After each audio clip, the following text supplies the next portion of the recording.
My name is Ross Beaty. I'm the chair of Equinox Gold, and it's a pleasure to be here telling you about our story. We are a very young company, but we have big ambitions. We started 6 years ago, just at the end of 2017, beginning of 2018.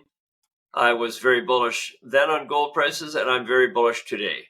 And by and large, I've been right. Gold began in beginning of 2018 at around 1350, I think it was. And today it's 2,300. So gold has been absolutely behaving like I expected it would.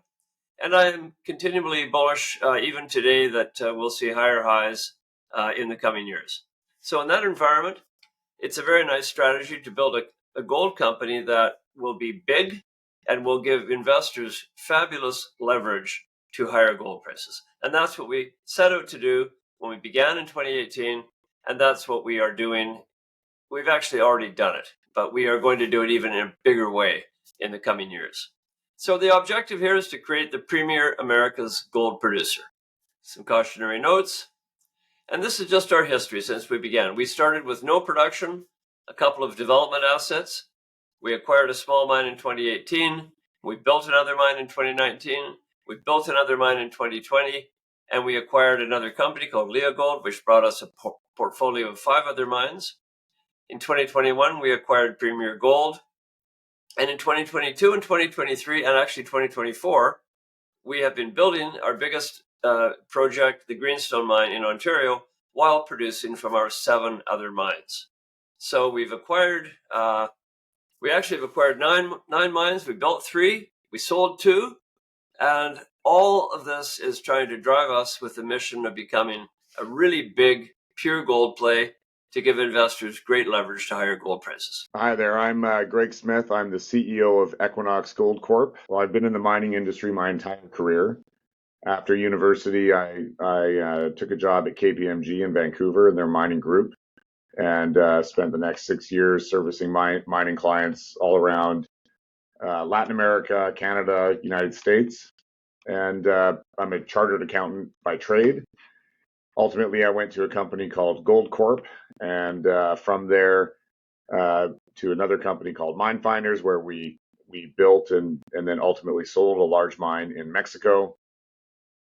After that, I've been CEO of several different companies, ultimately ended up being president and a co-founder of Equinox Gold, and took on the CEO title back in 2022. Can you tell me how many shares do you hold?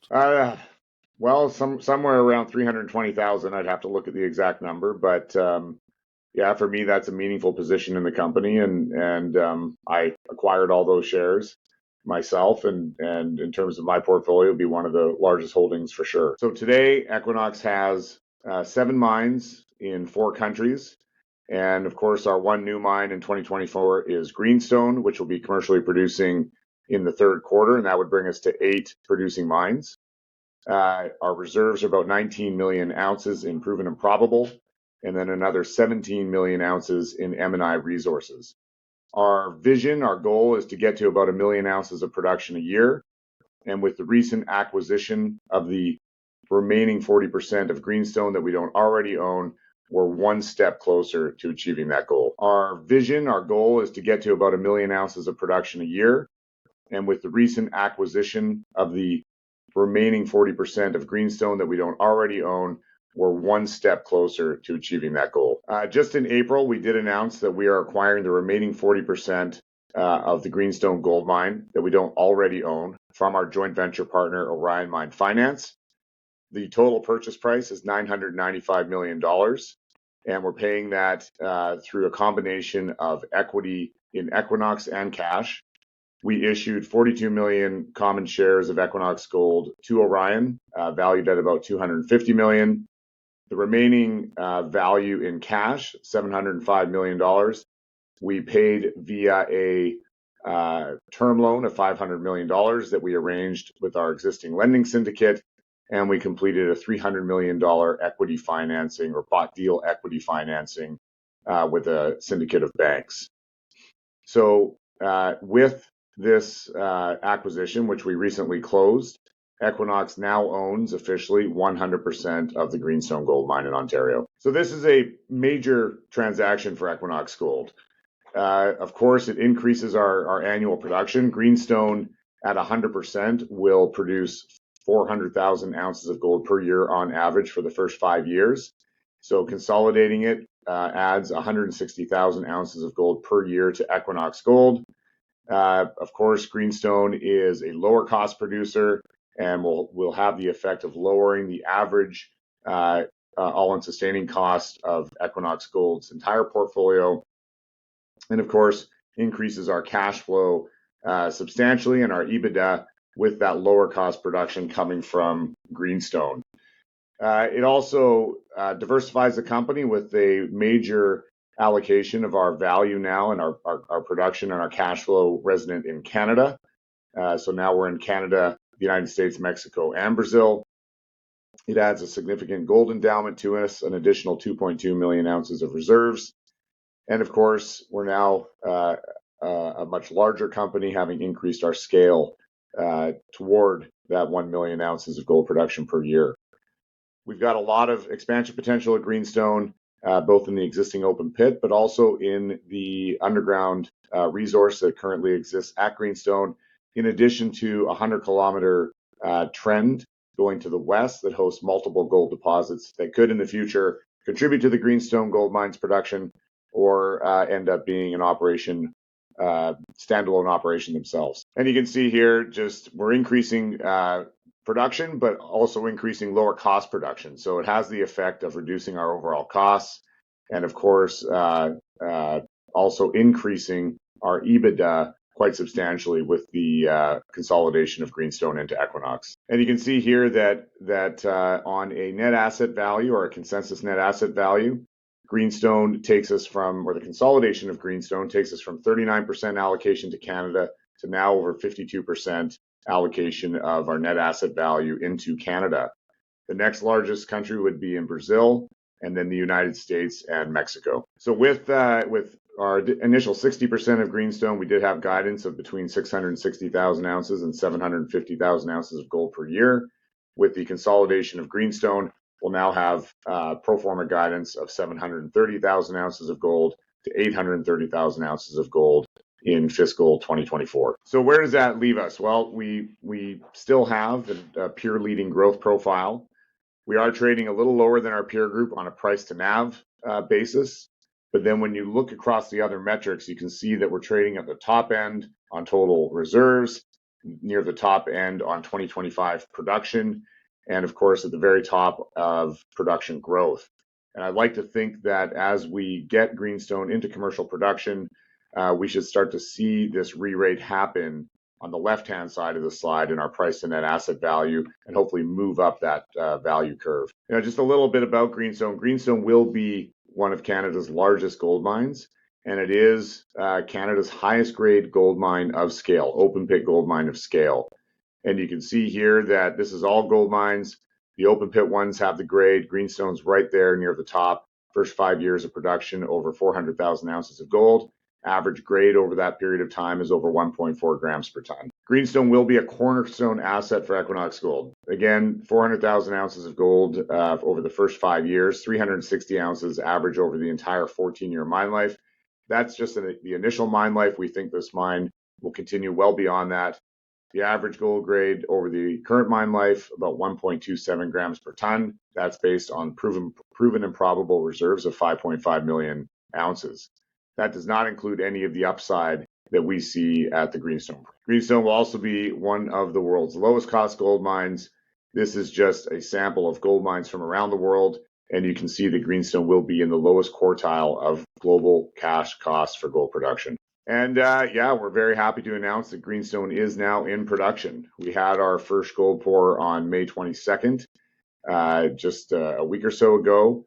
And I was there, and it was an incredible event to be a part of. And with that first gold pour in hand, we're now focused on ramping up our throughput. We've got over 1.5 million tons of ore stockpiled. All of our permits have been received. We've hired up the team, and now we're working to just increase that throughput so we can get to that commercial production target by the end of Q3 this year. I mentioned earlier the upside at Greenstone. You can see here the existing open pit. In the east end of the pit, there's potential to pull that pit down deeper and toward the east, and also it pulled that pit into the west end of the pit, the open pit. This is based on drilling that we've already done, and of course using much lower gold prices to model. So we do see upside in the existing open pit today.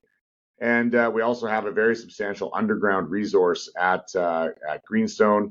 And we, over the next few years, will work to surface that through some engineering and ultimately plan to build an underground mine at Greenstone that would contribute to the open pit production profile. And of course, we have this 100-kilometer trend to the west of the Greenstone mine. This trend does have multiple gold deposits on it already, over 700,000 ounces within trucking distance to the Greenstone mine. We also have the Brookbank deposit just a little further to the west. That's almost 700,000 ounces in resources already. And then there's substantial exploration potential along that entire belt. We have not done a whole lot of work on this while we've been focused on building Greenstone, but this will become an area of focus for our exploration team going forward. In addition to the Greenstone mine, we do have a substantial amount of growth potential within the existing portfolio. Our Aurizona mine has an underground deposit below the Piaba pit, and we are working on the initial engineering for the decline to get underground and do some more drilling, ultimately to build an underground mine at Aurizona. That work is underway now. Our Castle Mountain mine in California, we're in the process of permitting an expansion of that mine that would increase production to over 200,000 ounces of gold per year from the existing 20 or 30,000 ounces of gold. So that's a fairly large expansion that we believe will be permitted sometime in 2026. And then at our Los Filos mine, which is currently operating as an open pit and underground heap leach operation, we have a feasibility study that's been published whereby we would build a 10,000 ton per day mill at Los Filos to process the higher grade material coming from the underground and deeper in the open pits. This would increase production at Los Filos to 280,000 life of mine average, but over 300,000 ounces of gold production per year for several years. In terms of our financial position, this is as of May 13th, 2024. We have unrestricted cash of around $250 million. We do have equity investments of another $100 million, ongoing cash flow from our mines. We have an accordion feature on our revolving credit facility that we have not drawn. It remains undrawn. In terms of our debt position, we have about just over $1 billion drawn on our revolving credit facility and our new term loan, the acquisition term loan. And we have about $450 million of convertible notes, of which around $140 million are in the money. With the acquisition of the remaining 40% of Greenstone and bringing that into commercial production, we anticipate the company will start producing substantially more cash flow. Our intention is to use this cash flow to deleverage over the next several years and reduce the overall debt profile at Equinox. You can see that as we start to deleverage and increase our EBITDA, our leverage ratio declines very rapidly here over the near term. This is the reason for scale. There's no magic to the 1 million ounce target, but it's representative of a large gold mining company. We're right at the edge between the intermediate tier and the senior tier there. And with those larger scales, you get this revaluation, which you can see here the seniors do have.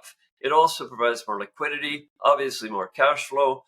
The faster we can get Greenstone going and really start to delever, the faster we're going to be able to initiate a dividend and start returning money to our shareholders. So it's an exciting time for us right now. We're really transforming the company between what we were, which was a high cost, fairly good size intermediate tier gold play, but high cost, to a much more low cost, much larger gold play, which will be more aligned with the senior producers, and I think have more valuation benefits as we get bigger. This is kind of motherhood. Of course, we're committed to safety and environmental responsibility and social responsibility. This is motherhood because every company has to do this. You can't run any mining company today unless you look after your people, you look after the environment, and you of course look after your communities. We're doing a pretty good job of that everywhere we are, particularly at places like Greenstone and a certain of our Brazil operations. And of course, in California, we've had an issue with the social side in Mexico we're dealing with right now. And hopefully we'll get that behind us this year in a very cooperative way with the communities. I'm heading down to Mexico actually this weekend to try to work on that myself, and I hope we'll be able to get that going, because Los Filos is a very important asset for us. But by and large, I think we've established a great reputation for good social interactions with our communities, with our employees and stakeholders, and of course, as a committed environmentalist myself, it's very important that we act with the highest level of environmental scrutiny and environmental protection. Yeah, we're aligned with investors. I'm a very large shareholder personally, and so as all of our management have a significant part of their net worth attached to the success of Equinox, and we're up in the top tier, as you can see here. So this is going to be a big year for us. It's a real exciting time. It would have been a big year even without this spectacular run in gold that we've seen in the last couple of months. But the key here is, again, we're trying to build a company that offers superior leverage to higher gold prices and delivers cash flow, diversification, everything you want to give investors when you're building a company: quality reserves, good growth, sustained cash flow, decreasing cash costs, and increasing scale. And we're doing all of those things right now. So I'm really looking forward to the share price outperforming other companies in the coming period. And I look forward to being maybe here next year or the year after, or whenever we do this again, and telling our Nordic investing community why we've done well and why participating with us today is going to be a successful strategy. So Ross, you have had a truly outstanding career in both mining and also the energy sector. Could you tell us about yourself and walk us through your career? Well, easily bored. That would be the first thing to start. I'm very impatient, and I've had this curious drive in me to build companies. I'm at the sunset of my life right now, and I look back on a career of 50 years, and I scratch my head about how did this all happen. But I'm a geologist. I wanted a job that would take me outside. I love nature. And I discovered I was a pretty good salesman, so I was able to sell stories and then sell shares and do all of that and build companies. And I have to say, it certainly didn't happen just by myself. I've worked with many, many wonderful teams. My very first company, Equinox Resources, started in '85, and I sold it in '94. I worked with some wonderful people in that, and then they all moved to Pan American Silver that I began the very day I sold that company. And then I built Pan American over many years to become the world's second largest silver company. That's been a really very, very satisfying adventure for me. And then, in the 2000s, I got into the copper game. I started 6 copper companies. I had a nickel company. I've done all this stuff, and they were all different models. They weren't trying to build operating companies. They were exploration plays that were designed to be sold to large companies and built into mines by large companies. And that's a different strategy than, say, building an Equinox Gold, where you're trying to build an operating business, or Pan American, or my very first company, which is an operating company. But those all did pretty well, and investors were happy, and I was happy. And then in 2008, I got kind of tired of the mineral resource side, and I decided I would see if I could build a green company, do something for the environment. And I started a geothermal power company, making electricity from hot water. Well, it's a very difficult business. I learned that right away. I blew through $150 million of drilling dry holes, and that was a quick learning curve. That company was called Magma Energy. Then I acquired another company. We combined with another company that had hydro, and then we started in the solar business together, and then the wind business together. So that was about a 10-year period of me working in the renewable energy business right up until 2017. In 2017, I sold the company, or actually I merged it with a Montreal company called Innergex, which is again a pure play renewable energy business. And Innergex is a big company today. They acquired the Altera assets. We sold the geothermal. They didn't want geothermal. They only understood wind and hydro and solar. but they were really good operators, and so I stayed on the board. I'm still a very large shareholder of that. But in 2018, that's when that combination began. So I was freed up from that company, and I thought to myself, I've got one company left in me. I just love gold. I was very bullish on the gold price, and it's a relatively, I won't say easy, but it's something that you can do starting from nothing, and you can actually build a big company, and we've done that. So I thought it would be a kind of a fun thing to start my last company, name it after my first company, after 15 companies, and that's where Equinox Gold kind of came from. It's so I'm retired from Pan American Silver. I'm retired from Intergex now. I sold all the juniors except for one, which is Lumina Gold, which is something in a big gold deposit in Ecuador. I think some of your clients or subscribers might know about from one of these podcasts that was done a while ago by Marshall Colville. So really, for me, I'm on the sunset of my career. It's been a wonderful career. A lot of great people I've worked with who have helped me build these companies. I hope Equinox will survive me by a long time. I'm going to do with Equinox exactly what I did with Pan American and Intergex. I'm just going to retire one day, but not yet. And with the Lumina Gold, we're going to try to sell it. And Pan American Silver now has become a really big company, not only a big silver producer, but also a very big gold producer. So, it's solid, it's diversified, it's a large cap senior gold producer and senior silver producer. Very proud of having founded that, but I've got other people who are running that now, and it's good luck to them. I'm not involved at all. So satisfying career. Very happy to have created a lot of shareholder wealth for a lot of people, including, I suppose, many people or some people at least listening to this, and it's just been a joy.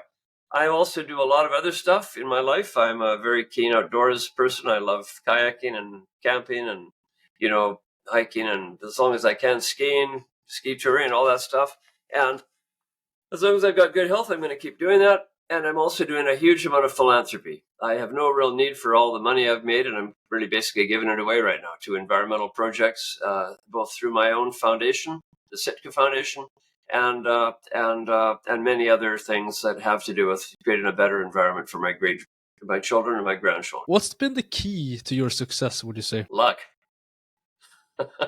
Luck. I mean, of course you work hard, but my first company was only successful because we found a gold mine. That was luck. You of course you drill holes, you try to find it, but a lot of people don't find it. They don't have that extra little bit of luck. And then just look at Equinox. I mean, when we started Equinox Gold in 2018, the gold price is around $1,350. So I was bullish on gold, but I would say it's been. I mean, nobody can predict the future. So you're either right or you're wrong, and you cannot say that you can predict for sure. So you have to have some luck. It's a big surprise to me that equity investors today are not buying gold equities. You've had this crazy disconnect between, the price of gold has gone like that, and the price of equities have gone the opposite direction. So you've got this big gap between fundamental valuations and the gold price. So, one thing is going to happen. It's either going to be gold goes down or the valuations go up. Because in my entire career, I've never seen such a big disconnect as we have today, and I'm going to bet that gold valuations go up because I mean, there's no fundamental story for gold as a metal to decline in significant decline in value today. If anything, the arguments are just as strong for gold continuing to do well. So I think there's going to be some catch up of the equities. Equinox will benefit from that. Lumina will benefit from that, and all other companies will benefit from that who are gold names. It's going to be. I think it's going to be a pretty good year coming up for gold equities and actually near term future. Beyond that, I can't say. Nobody can predict that far away. Is there any achievement, and you have a lot of great achievements, that you are particularly proud of? Well, I mean, achievements. Yeah, I mean, the achievements are the things that make me proud. Are making money for investors who back me. I'm really proud of that. Delivering to them and thanking them that way for having faith in me. That's something I'm very proud of. I'm very proud of creating wealth for a lot of people. The mining industry, a good mine generates a vast amount of wealth that gets distributed broadly. It gets distributed to communities, to employees, to countries through taxes, to shareholders. I mean, there's a lot of value that comes out of a good mine. Now, of course, there's good mines and there's not such good mines. There's mines that destroy the environment, that are badly run, that have social turmoil and so on. But most people these days, at least in the larger companies, they only operate one way, and that's the right way. So I've been proud of the achievement of having created all these mines. I mean, Pan American has 14 or 15 mines, I think, right now. Equinox has now almost 8. And literally, I can tell you there are hundreds of thousands of people in Latin America and North America now, hundreds of thousands of people who benefit from these mines directly, who live right beside the mines, who go to work at the mines, who supply equipment to the mines and services to the mines. So, that's pretty satisfying. It's there's lots of things that are frustrating, but it's been a pretty satisfying career, and it's also for me satisfying to be able to take the money that I've made and do other good things with it, and try to sprinkle it into organizations that are really working hard to make our environment a better place, not just in Canada but all over the world, and put time into things like trying to protect salmon. I'm on the board of the Pacific Salmon Foundation. I'm on the board of a big international wild cat conservation society called Panthera that tries to bring back, the lions, the tigers, the jaguars, and the small cats of the world, and protect landscapes for all animals and species. I'm the chair of the BC Parks Foundation. That's very satisfying because we are protecting huge areas of British Columbia with that organization right now. We're bringing kids into parks, disabled people into parks, new immigrants into parks, people who need to make that connection between a healthy environment and a healthy life. That's fundamental. But then, so you've already answered why you chose to put Equinox together, but how did you do it? Because your previous company, Anfield Gold, merged with 2 other gold companies. It's not rocket science. You try to build a company. What do? You either build a mine, fine, you get a deposit, and if it's a good one, you spend the time and effort to build a mine. But if you're going quickly, and I was going quickly because with Equinox, I'm not a young guy anymore. I don't have 100 years ahead of me, or 20 years even. I wanted to cheat a little bit, and so how do you get big? You buy. You just buy. So we bought our first mine, Mesquite, bought it from New Gold, and then we built a mine, and then we bought 5 mines, and then we sold a couple, and then we bought another, and then we built 2 more. So it's a question of if you're going quickly, you can make 1 and 1 equal 3 if you acquire another company and combine them. Of course, if you do the wrong thing, you can't do that forever. You lose value. But if you do the right thing, you do gain value. And actually, we had a terrible year in 2022. We had problems all over the place, but luckily, Greenstone was just getting going then, and we've done very well there. And so that's we had a pretty good year last year, and we're going to have a great year, I think, in 2024 and 2025. But it's just like that. You have to. I've been lucky because first of all, I've got a pretty good balance sheet, so I've been able to help the company in its early years financially. And then, a lot of people, thanks to all of them, had a certain amount of faith in me and actually our team. I mean, look, this is not something I've done myself. We've had a great team. We had other founding partners of mine in this, like Richard Wark, Greg Smith, Christian Milau, Peter Hardy, the CFO of Equinox today. Greg Smith's the CEO of Equinox. So, it's a lot of people have worked very hard to make this company a success, and you have to have that. You've got to have a great team. You've got to have good finances. You've got to have good projects. You've got to be lucky, and that's how you build these companies. Sounds easy, doesn't it? It sounds easy. It's not as easy. But so then, yeah, as you said, you built Equinox Gold through M&A mainly. Could you in short review your acquisitions and how they were strategic to the company at the time, and also what sort of things do you look at when determining if an acquisition is accretive to shareholder value or not? I think I've already answered the first question. I mean, we bought Leo Gold, and to get scale quickly, to get into the ETFs, we needed to get into the ETFs to add volume and add liquidity to the company, which we did. That was successful. Then we, having had a portfolio of 7 mines, we didn't need more mines. That's enough. But we needed better mines. And so what you can look forward to in the next little while, next year or two, I think is we've acquired Greenstone, we've built Greenstone, so that's going to be our flagship mine.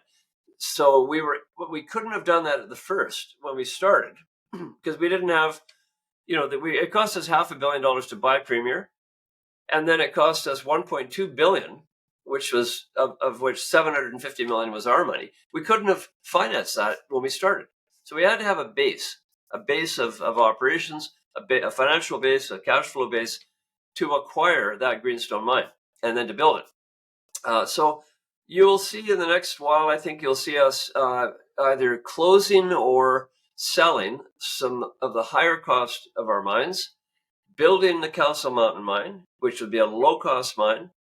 That's going to be another cornerstone asset of ours. Building the Aurizona underground, which will be cornerstone. Hopefully getting Los Filos expanded to the point that it will run at low cost. Always trying to decrease the cost structure, so we increase the cash generation for our shareholders' returns, for dividends, and also, of course, to get rid of our debt, which is going to be a fundamental objective in the future. So that's kind of where we've come from and where we're going. We don't need to make any more acquisitions to hit our million-ounce target. That's behind us now. It's just a matter of putting our heads down and getting there. And so that's going to be the focus for the next while. So how do you or Equinox Gold really encourage its team to become shareholders? I think it's been a little bit organic. A lot of the original people that were involved in the predecessor companies are still here. They were shareholders of those companies when we created Equinox Gold. I'd be willing to bet that all of us in senior management have bought shares, certainly opportunistically when we've believed the share price has been too low. It makes no sense. And we also participate in employee share purchase plans and other benefits like that. But everyone on the senior management team in this company is a shareholder, and it fosters a good team environment here, and we believe that it is important to be aligned with all of our shareholders as the management team. So you have just recently consolidated the ownership of the Greenstone mine. You now gone from 60 to 100% ownership as you bought out Orion Mine Finance. And so what's Equinox Gold's pro forma capital structure post the transaction? Yeah, so with the consolidation of Greenstone, we did complete that acquisition using roughly 50-50 debt and equity to finance it. The pro forma, or I guess the new share cap structure, is about 428 million shares outstanding.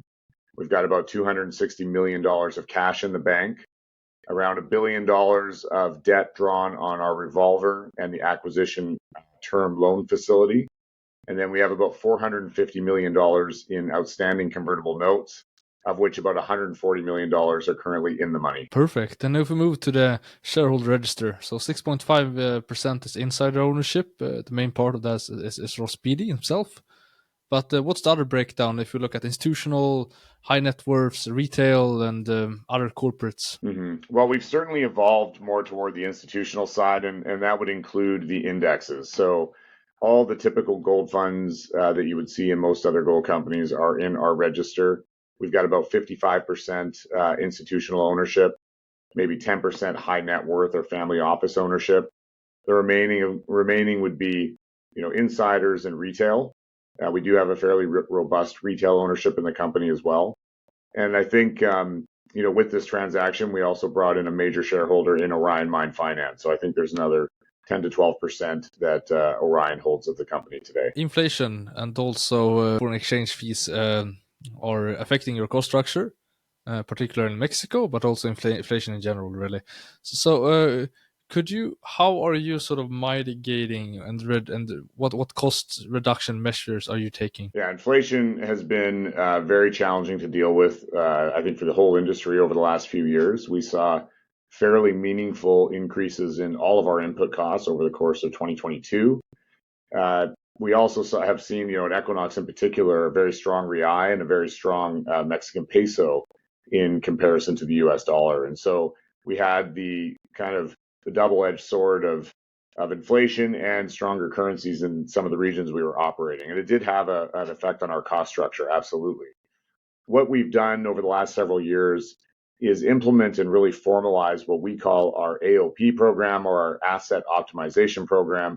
And really what this means is taking a team and really focusing on areas where we can reduce costs both in the near term and over the long term. And that can be everything from supply chain to the way we operate certain projects and headcount, everything. And we've been very successful with the implementation. And last year we identified savings of over $60 million. And this year we're looking to do the same. And we're working to surface those savings as we go, and then ultimately see that reflected in our cash flow and in our cost structure. So that program is relatively new. I think it's been very effective so far, and it's something that we're going to be very focused on in the years ahead. You made it clear that you want the 100% ownership of Greenstone, but so could you rationalize the transaction? Absolutely. I mean, Greenstone, we own 60% of it already. We know the asset well. We love the jurisdiction. We love the deposit.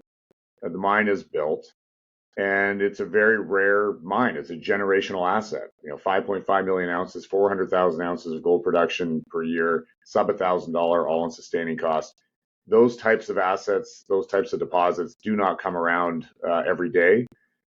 When you already have 60% of it, I can promise you want the rest.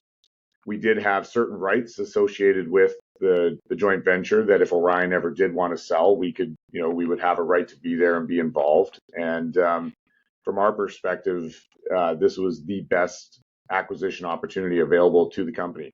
Might not have been at the exact timing, that we might have preferred, but actually in this gold environment with construction complete and now moving up into commercial production, it probably could also be the best time. The gold environment right now, certainly with the price where it is, I think is very robust. And now we're about to go into commercial production of one of the largest gold mines in the country. So, from our perspective, it was, I hate to use the word a no-brainer, but it was a no-brainer for the company to consolidate that mine. And now you have first gold pour is reached. So could you walk us through the following ramp up to nameplate capacity of 2,700 tons per day? 27,000 tons per day, sorry. 27,000 tons per day, correct. So we had always planned and right from 3 years ago to pour first gold in the first half of this year. And, we were very happy to achieve that.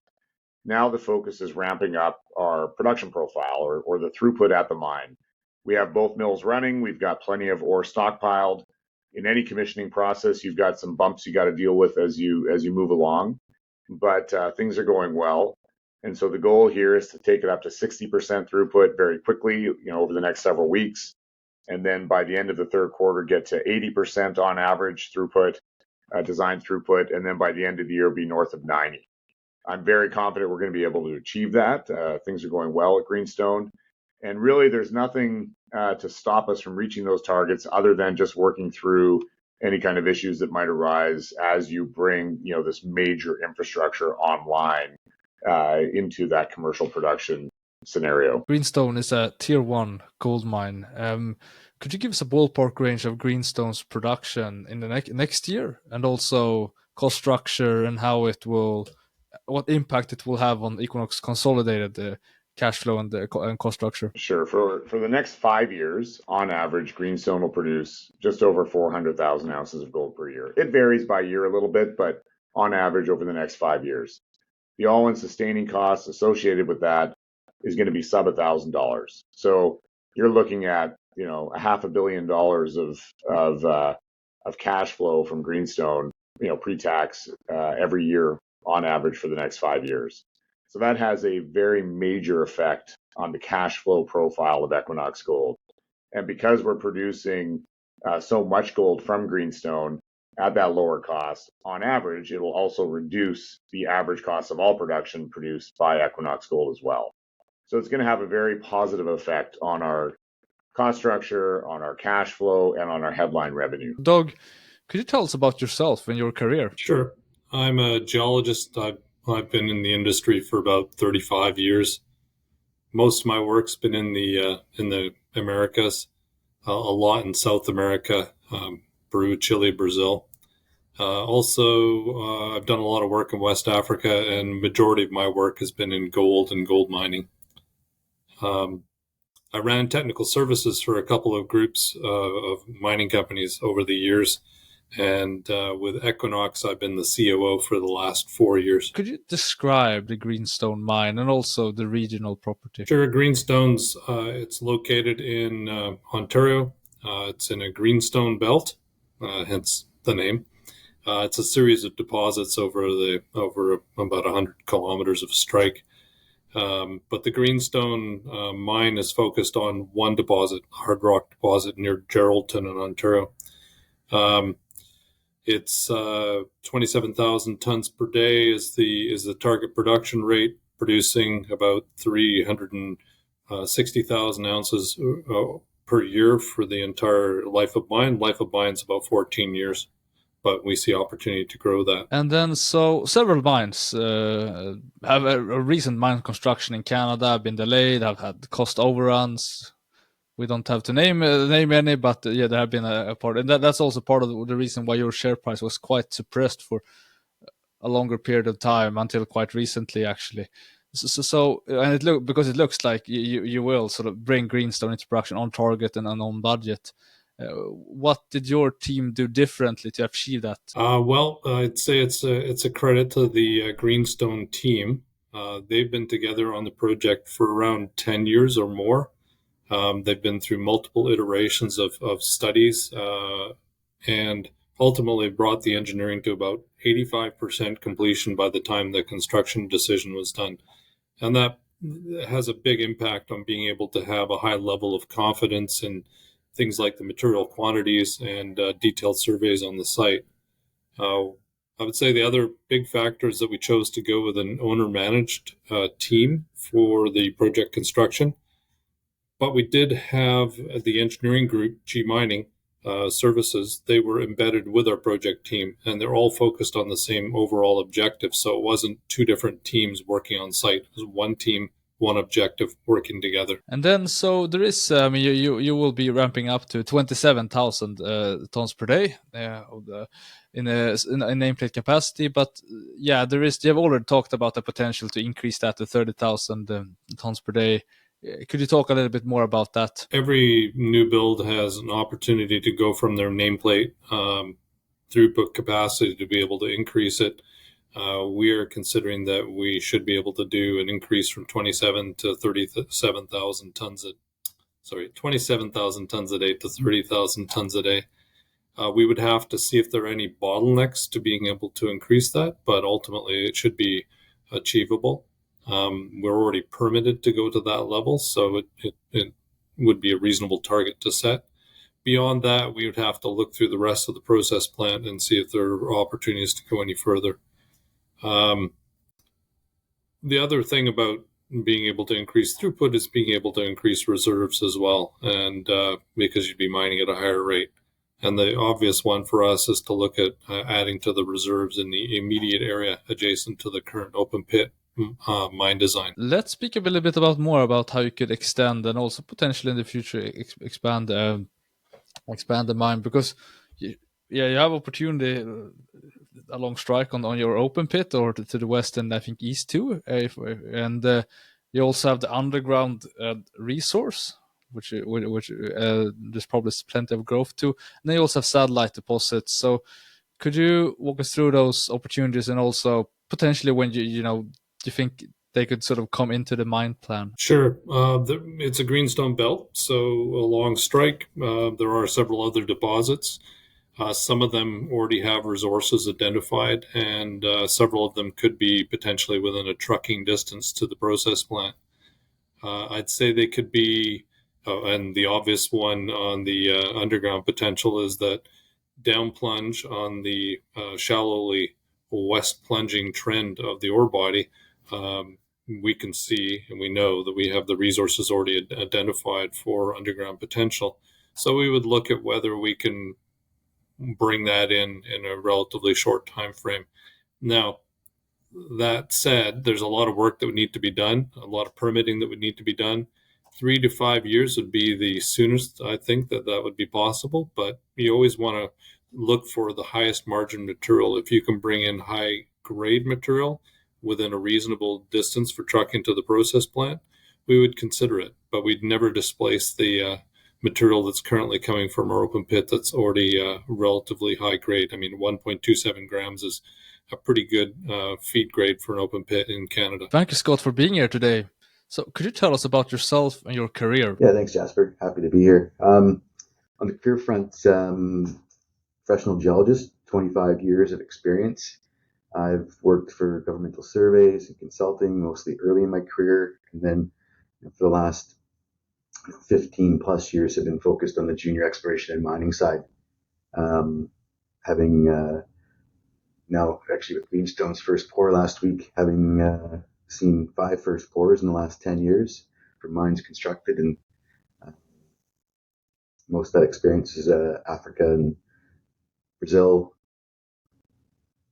well, throughout the Americas. So let's speak about Greenstone. Could you explain the geological properties of the Greenstone deposit and the regional property? Greenstone sits within a roughly 100 kilometer long greenstone belt. We refer to it as the Geraldton Greenstone Belt. This is an Archean belt of rocks, mixed metasedimentary rocks and volcanic rocks and so forth. And these are the type of rocks that host these orogenic systems worldwide. This particular age bracket is, the prolific host for all of the historic gold mining in Canada and worldwide. Largely, there are other eras of orogenic mineralization, but this is one of the earliest and most prolific. Zooming into the deposit itself, within that orogenic class of deposits, there's a number of subtypes or classes, and with Greenstone, you see several different rock types hosting mineralization, but they're all structurally controlled and structurally complicated with additions. But you have classic shear-related orogenic systems with quartz veining on major contacts and major faults. But you also see in the one type this association with iron formation, which is a bit unique. And in these cases, you see the enrichment, and it's a bit of a different.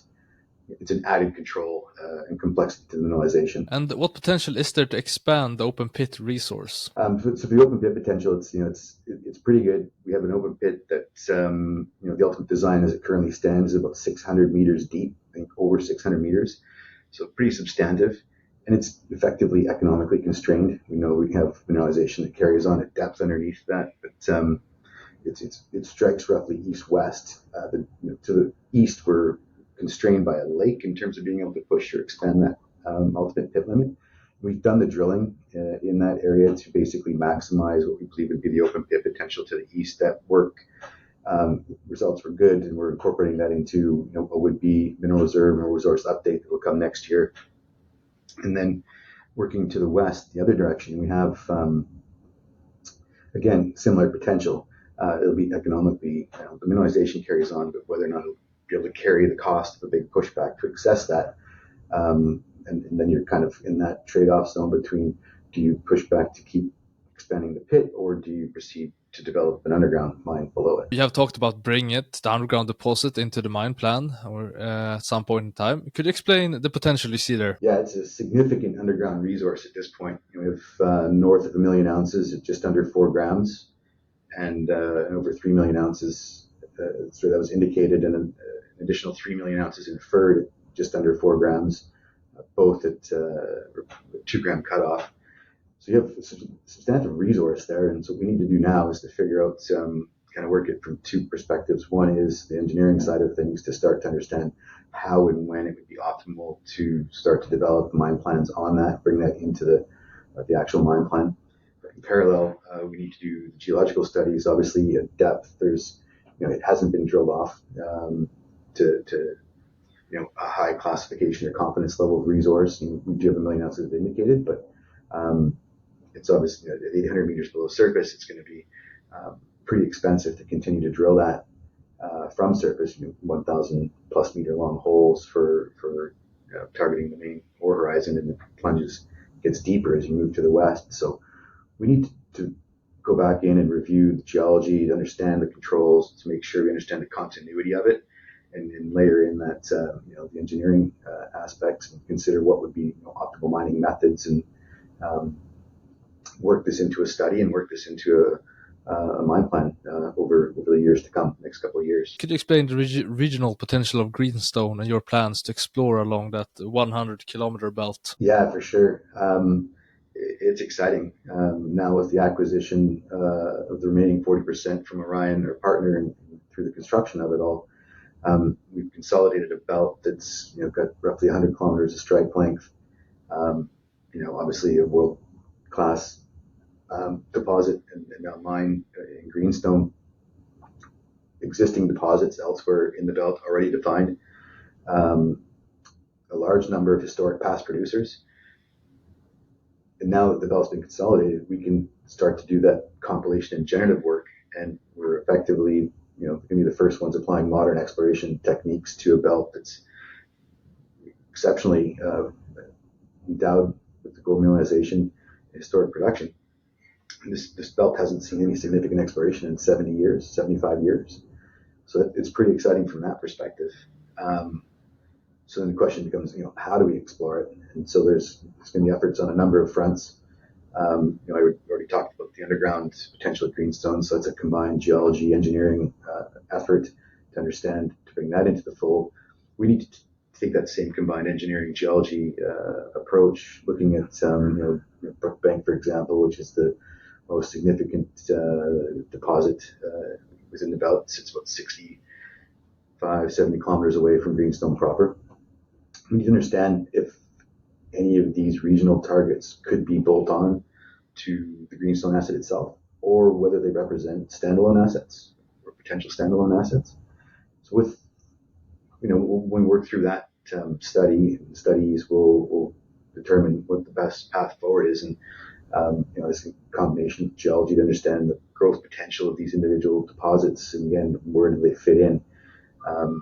We've got past producers and a small permitted mill here more 80 kilometers to the west, and maybe there's a potential for a standalone operation at the western end of the belt if we can't economically integrate these deposits. So that potential is fantastic. And then there's also the total greenfields potential. It's a difficult belt to explore, and the surface geochem methods, which are very typical or classic approach, don't work. So you're largely left with geology, knowing delineating what you can from the deposit scale, extrapolating to the belt scale, combining that with geophysics to come up with geophysically derived structural targets. But there's the potential for another Greenstone is real, and that would be rather exciting it will be exciting when we get into that and start to explore with that focus in mind. Let's speak about Los Filos, a project that is currently a marginal asset, but has the potential to become a tier 1 asset. But I guess we could start with, could you describe the mine? Sure. So it's an oxide skarn deposit. That means that the mineralization forms at the contact between volcanic bodies that have intruded into limestone and sedimentary rocks. And so at the top of where the intrusions come in, we end up with good open pit opportunity. And then down the flanks of the intrusive, we end up with steeper, higher grade oxide zones that are amenable to being mined by underground. So ultimately, Los Filos is the combination of 3 open pits and 2 underground mines, all feeding into a large heap leach facility. The recoveries on the heap leach, currently they range from about 50% up to 75%, depending on the ore type. And as we go deeper down, we end up with more complex ores. So that becomes a bit of a challenge, and I can elaborate on that later on. But this year's guidance is 155,000 to 175,000 ounces, and we're feeding in from both open pit and underground mines. Transitional or sulfide material that is not so amenable to heap leaching. Right, and that's where the complexity comes in. Most of the material is oxide because that's the way it was formed as an oxide skarn. But as you go deeper or into the intrusive, we end up with a higher sulfide content. And that means that on the heap leach, we get poorer recoveries.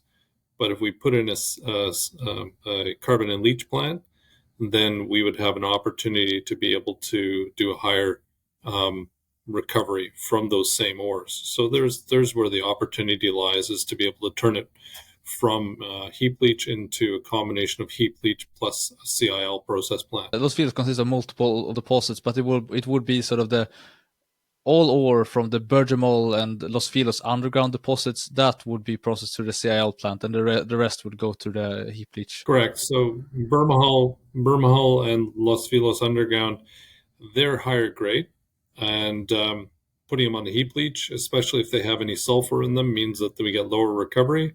But the CIL would allow us to go from essentially recoveries on the heap leach would be in the order of 50 to 75%, but in a CIL plant, 75 to 80% recovery. So for higher grade material, it really makes more sense for us to be able to put that through a CIL plant. The CIL plant construction would be about 18 to 24 months.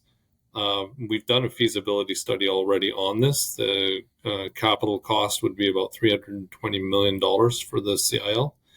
And it would enable us to deal with that high sulfur ore, but also there are some ore types, such as high copper ore, that we either leave behind currently, or when we do process it, it has a very long recovery curve on the heap leach pad.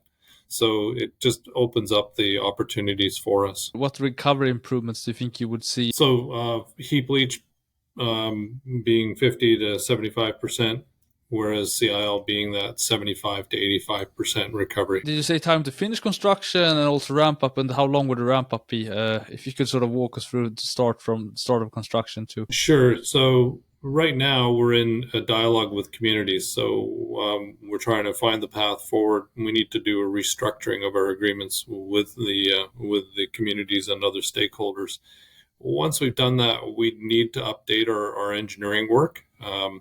Of course, everything moves over time, so we want to be as high percentage complete on our engineering as possible, similar to what we did at Greenstone, where we were 85% complete. We'd want to make sure we've done all our detailed engineering, and then update our capital cost estimate. That would take probably about 6 months to work through that. And then there's also long lead time items that we'd need to order for the process plant. And we think the construction period would be 18 to 24 months, depending on how long our long lead time items take to arrive on the site. So if we started this year, we would be looking at a couple of years from now before we'd actually be able to start up the CIL plant. And once we started up, a typical period of ramp up in a CIL plant, depending on the size, can be anywhere from few months to up to a year. Greenstone, for example, will ramp up from when we believe we'll have first gold in May through to the rest of the year will be at about 90% throughput. Los Filos is a bit smaller, so we would have a ramp up period that would be less than that, probably on the order of 6 to 8 months total. If you could give a ballpark range of the all-in sustaining cost that you would see. Given that it's 3 years away, it's very difficult to kind of pigeonhole it. I think when we did our study originally, in real terms. We were looking at just over $1,000 an ounce. I think it's probably gone up with all the consumable cost escalation.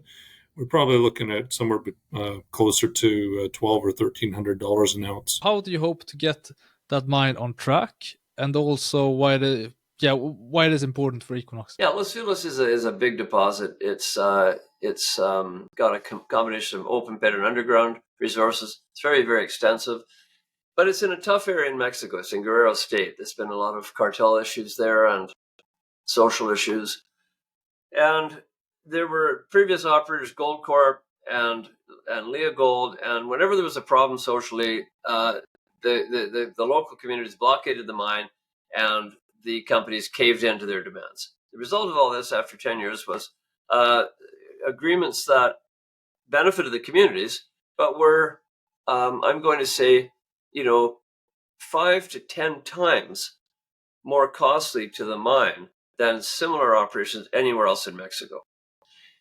And they became, as the mine deepened and as it got higher cost, those community agreements became more and more unworkable, I'll say. And so finally, we really didn't want to do anything there while Greenstone was being built. We wanted to focus on Greenstone construction. But now that Greenstone's up and running, almost, we're focusing on trying to get Los Filos kind of back to being a normal cost structure between what the mine is generated in cash flow and what the local communities are sharing of that. So it's a sharing. Until now, for us, for 4 years, it's been a philanthropy.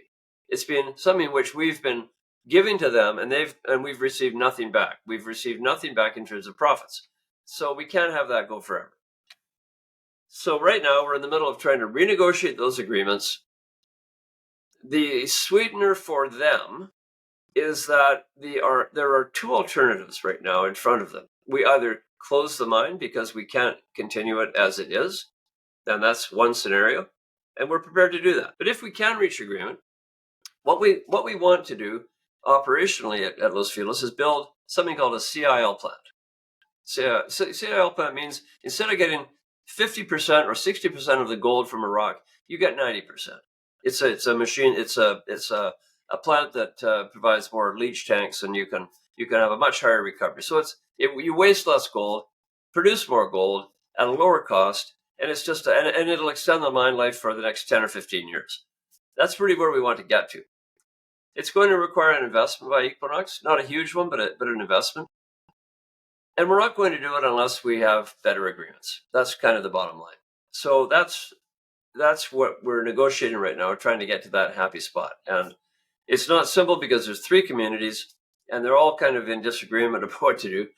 So it's got its challenges, but that's as I say, I'm heading down there this weekend, and I'm hoping we'll have some success. It's going to be a while before we conclude these things, but it's the old story. If there's a value proposition for everybody, normally you can get to a successful conclusion. Mexico has been a very, very successful place for me personally. I really love the country. I like the people. I like the family values. And I'm really hoping that we can make Los Filos into another big contributor for Equinox Gold in the coming years. Los Filos, it's a big deposit. It's nearly 8 million ounces in M&I and more than 5 million in reserves. So how much exploration are you doing there right now, and what do you see for exploration potential? Simply put, the exploration potential is amazing. It's a incredible ore deposit, tier 1 ore deposit, if you will. You mentioned reserve and resource numbers. It's huge and open, basically everywhere. And we're learning more every day about it geologically, which is enhancing our understanding of the controls on where different types of mineralization are going and so forth. So we do have a fairly substantial program this year. It's about $6 million, and it's got a couple different foci to it. One is the continued drilling of Diegos, which is effectively a new discovery in terms of recognizing where they stopped mining at the Los Filos open underground a number of years ago, and recognized that it hadn't been closed off, so we stepped out a bunch, and we've done that now a couple times over the last couple of years, and it continues to deliver excellent results. And so that's now, it's currently a main focus of the underground mining. So getting that resource growth out in front of that those mining efforts is high priority for us.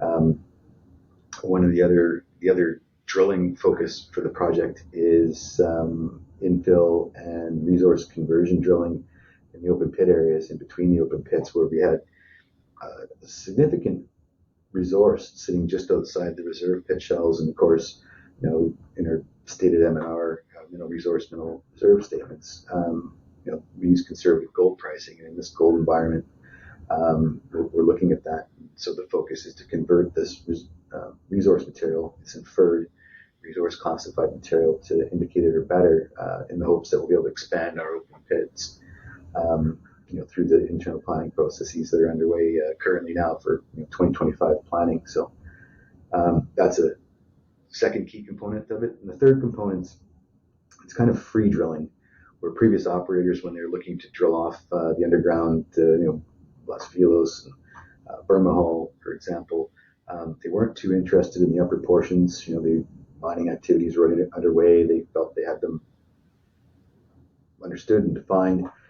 So they basically just drilled right through all the open pit levels of the mine, and didn't sample anything, and didn't even really log it in many cases. So we've been working through 40,000+ meters of drilling that was sitting there, and we're re-logging it, and where we see mineralization, sampling it, and we've sampled over 15,000 meters that's returned ore grade mineralization, some within the existing reserve pits, some outside of it.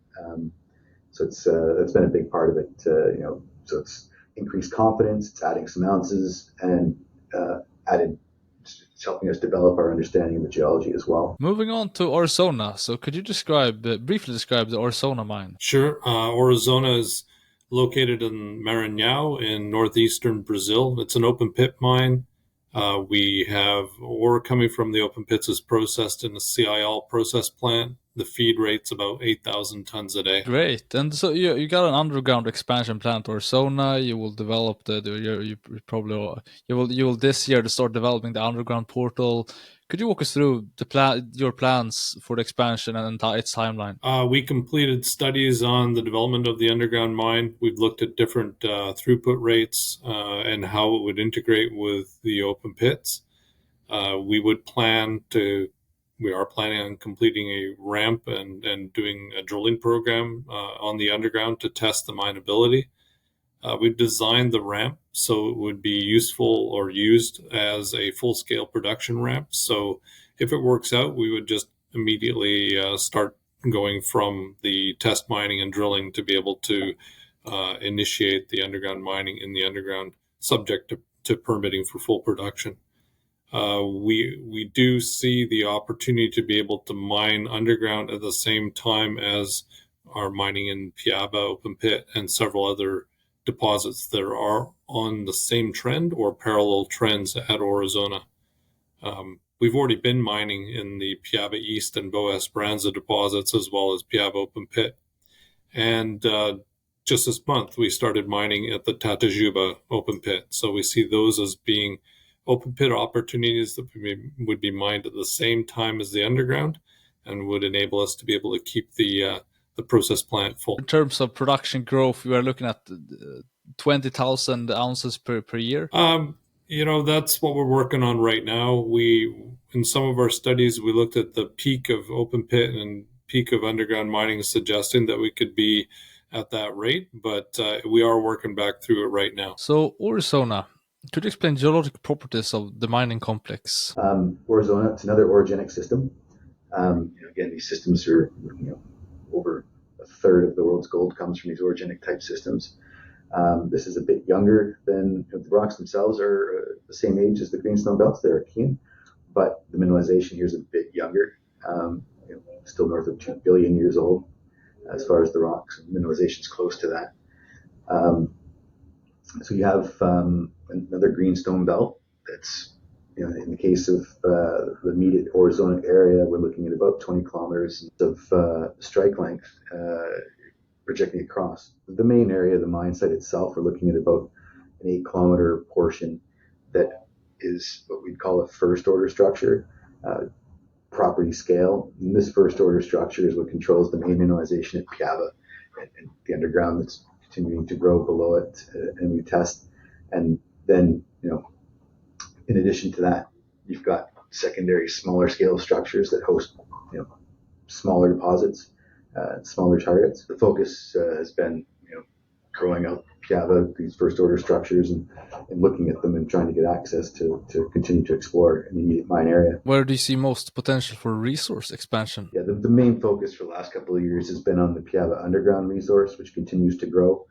We've tested that to depths up to, a kilometer below surface, and everywhere we drill, the system is there. So the underground is growing and is effectively wide open.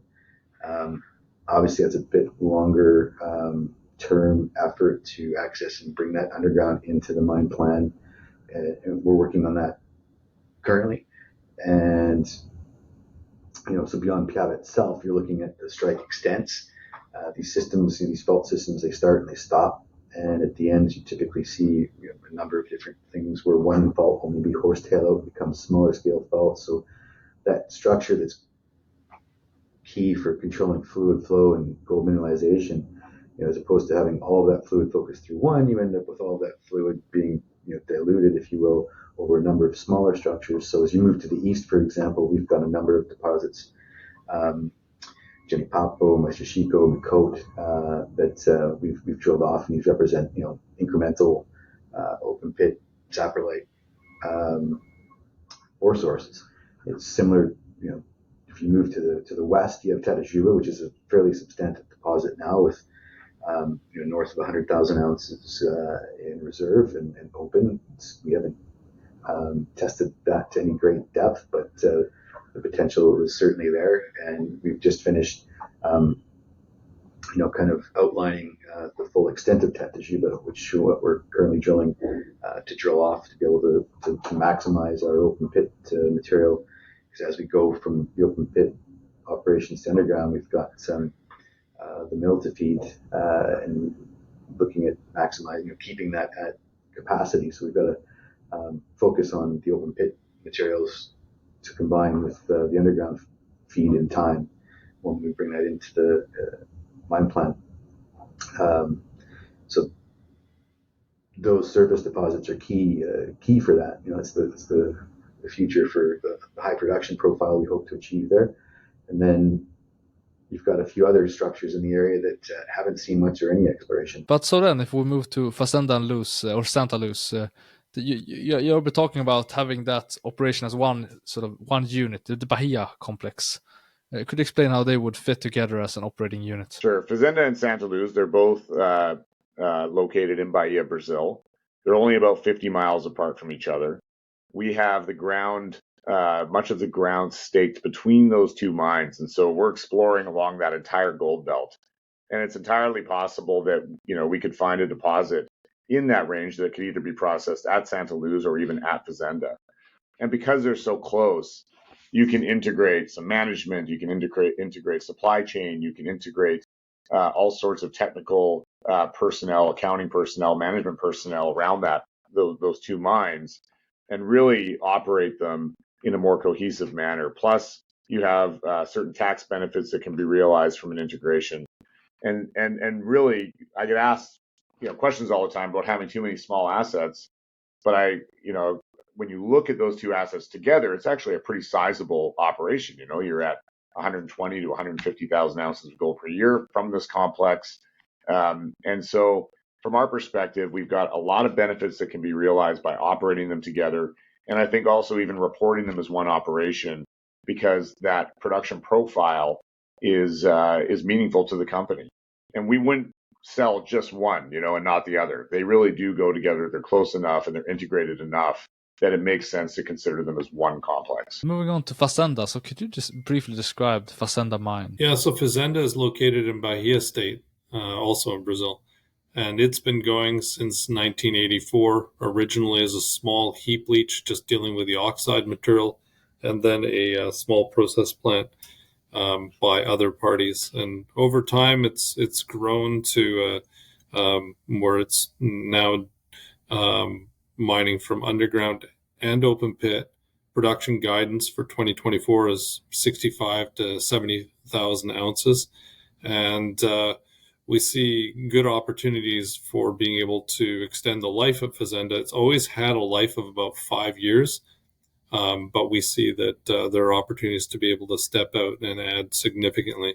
And that would principally come by looking at a larger open pit that would take out the crown pillars and remnants that were left behind in the underground mine. And it also allows us to mine some secondary structures that were not accessed or not identified during the underground mining.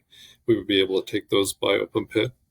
And that would be able to take us from a 5-year life and significantly extend it, potentially double it. And then so Santa Luz, which is it's in the vicinity of Fazenda. It was historically operated as a carbon-in-leach plant, a CIL plant, and then in 2022, yes, it resumed production, but with a resin-leach circuit. What is that? Sure. So the challenge at Santa Luz is the presence of organic carbon in the ore. So the organic carbon competes for the gold with the carbon that we introduce in a conventional carbon-in-leach plant. So right away, the organic carbon stealing the gold or robbing the gold that we are trying to get onto our carbon and recovery in the plant. Resin-in-Leach means that we use a very selective resin product that is designed to get the gold quicker, essentially, from the organic carbon before it can rob it. We use kerosene to stop the organic carbon from doing its robbing, and it gives our resin a chance to get the gold.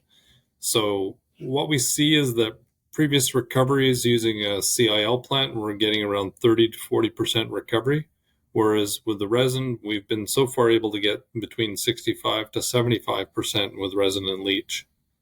At the moment, we're probably the only, I believe we're the only operation using resin in the Americas.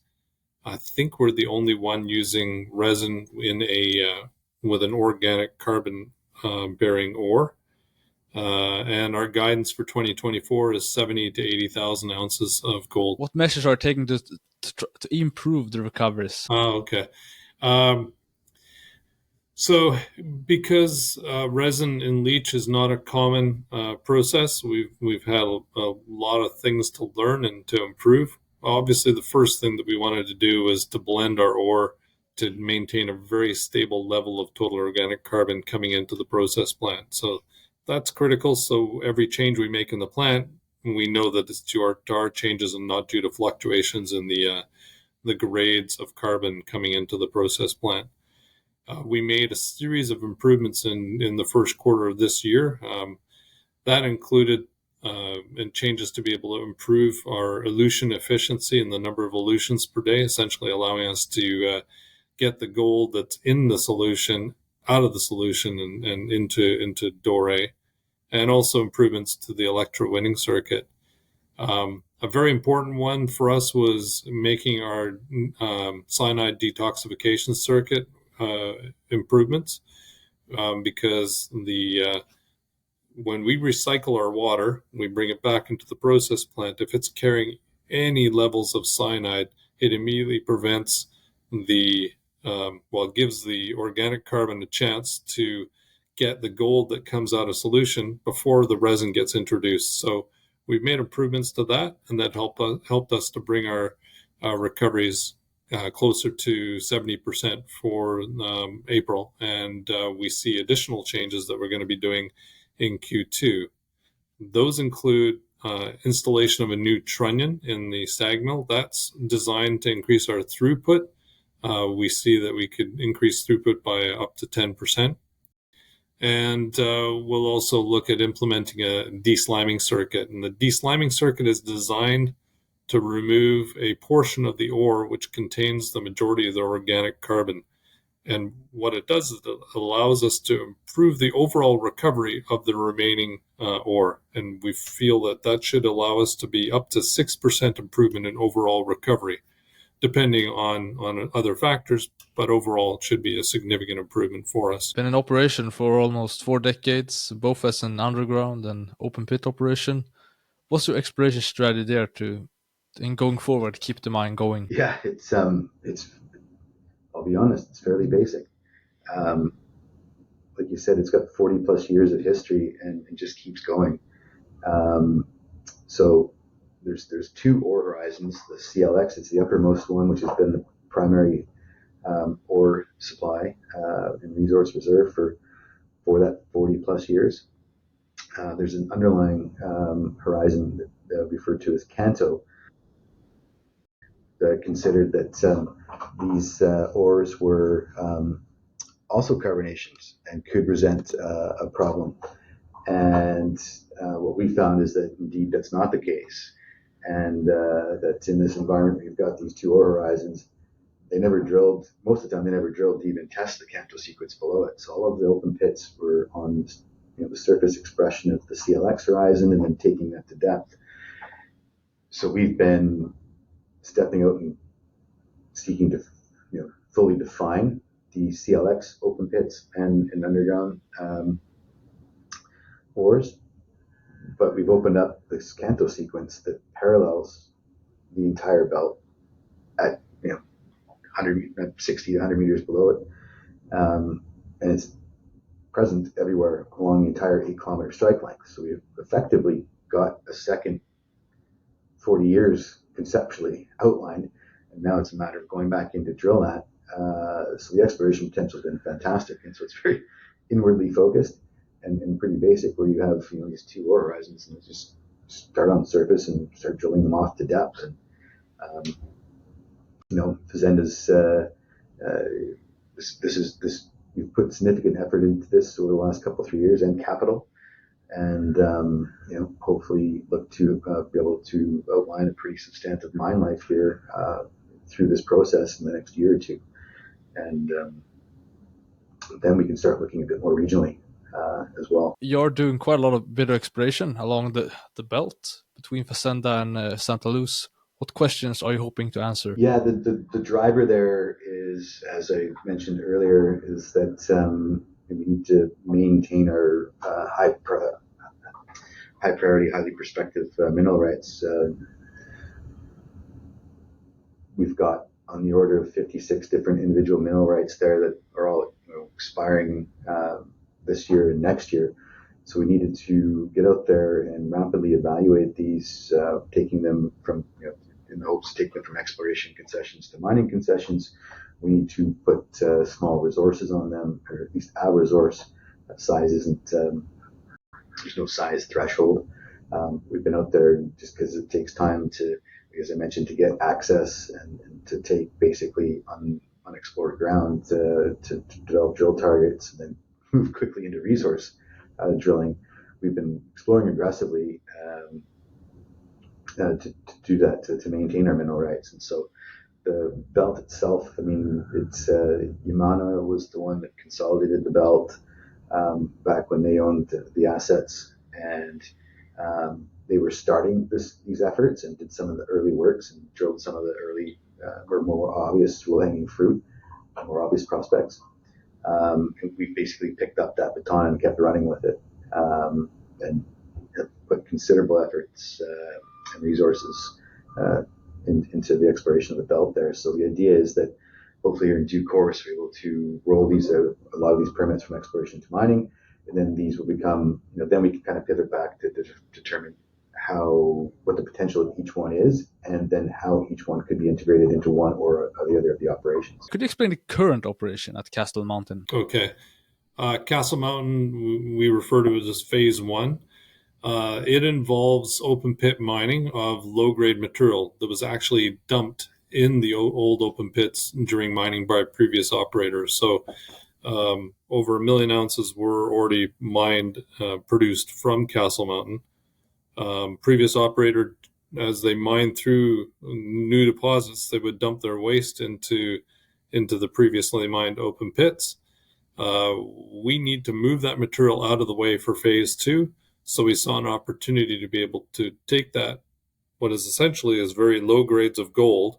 We crush it, agglomerate it, and we put it on the heap leach pad, and we use that gold production to be able to learn about the deposit, but also to subsidize essentially a stripping campaign, removing that material so that by the time Phase 2 starts, we're able to deal with the in situ ore, which is higher grade in situ material that we will put through a crusher and agglomeration and put onto a heap leach pad as well. But the scale of things is quite different. Essentially, Phase 1, dump material, mining around 15,000 tons a day, producing up to about 30,000 ounces a year.